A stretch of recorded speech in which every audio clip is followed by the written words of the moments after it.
২০১৫ সালের এই দিনে অবৈধভাবে দখল করে নেওয়া হয়েছিল দেশের জনপ্রিয় ২১শে টেলিভিশন। দিনটি শুধু ২১শে টেলিভিশনের জন্য নয়, বরং দেশের গণমাধ্যমের জন্য একটি কালো দিন হিসেবে চিহ্নিত হয়ে আছে। আজকে আমাদের সঙ্গে স্টুডিওতে উপস্থিত আছেন প্রতিবাদের সেই প্রতিচ্ছবি, গণমাধ্যম ব্যক্তিত্ব, ২১শে টেলিভিশনের চেয়ারম্যান ও সিইও আব্দুস সালাম। স্যার, আপনাকে স্বাগত জানাচ্ছি। আলোচনায় যাওয়ার আগে শুরুতেই আপনার কাছে জানতে চাই, ২০১৫ সালের ২৫শে নভেম্বরে একটু পেছন দিকে যেতে চাই। সেটি সম্ভবত জানুয়ারির ৬ জানুয়ারি, ৫ই জানুয়ারি। আর সেই দিনটির কথা যদি আমাদের সঙ্গে একটু শেয়ার করতেন স্যার।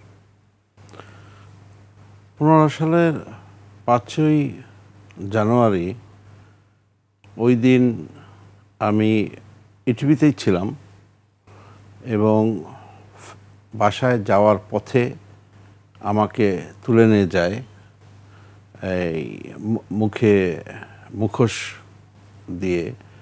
কারা তুলে নিল, আমি যখন এই ইটিভি ভবন থেকে বের হই তখন চারিদিকে আমার গাড়ি ঘিরে ধরে এবং কোনো পরিচয় না থেকে আমার গাড়ি থেকে আমাকে টেনে হিঁচড়ে নামানোর চেষ্টা করে। কিন্তু আমি আমার গাড়ি থেকে নামি নাই, বসেছিলাম। তখন তারা আমাকে জিজ্ঞাসা করে, আপনি কি আব্দুস সালাম? আমি বললাম হ্যাঁ। তখন তারা আমার দুই পাশে দুইজন লোক বসে পড়ল।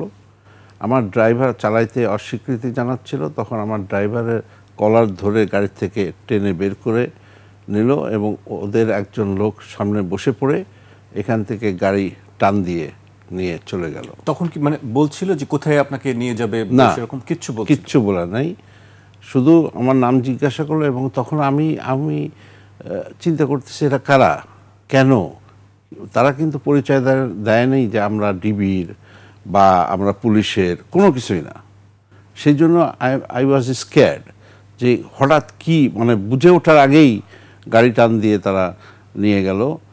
খালি আমি এইটুক বলতে পারছিলাম, ওইখানে যারা আমাদের লোকজন ছিল তাদেরকে বললাম যে এই তোরা আর একটা গাড়ি নিয়ে পিছে পিছে আয়, আমাকে কোথায় নিয়ে যায় সেটা ফলো আপ করার জন্য।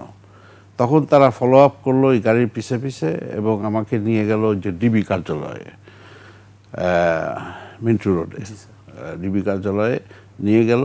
তখন ওরা জানলো যে নিয়ে গেছে। তখন এই সম্পূর্ণ ফুটেজটা ক্যামেরা ধারণ করা হয়েছিল, যার পরিপ্রেক্ষিতে সকালে নিউজে এটা ঘটনাটা ঘটে রাত্রে, গভীর রাতে 2টা-3টার দিকে।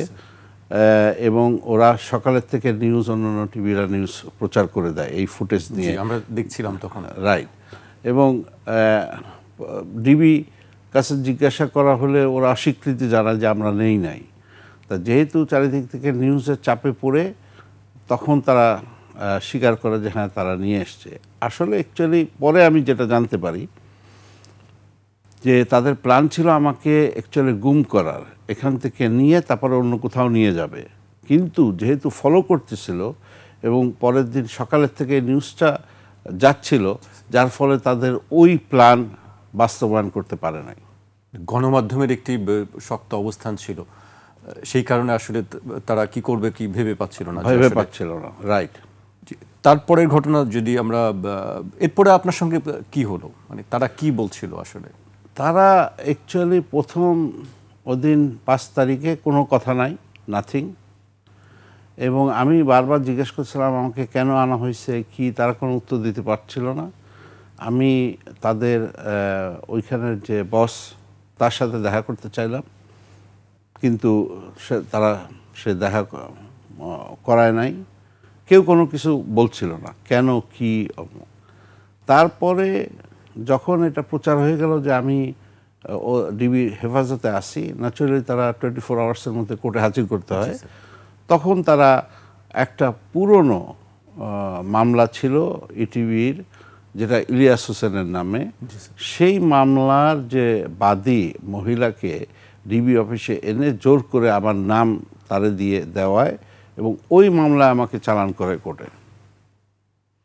এবং পরবর্তীতে ধাপে তো রিমান্ডে নিল এবং পরবর্তীতে অগণিত অনেকগুলো মামলা দিল, রাষ্ট্রদ্রোহ থেকে শুরু করে সাইবার ক্রাইম, দুদক, বিভিন্ন মামলা।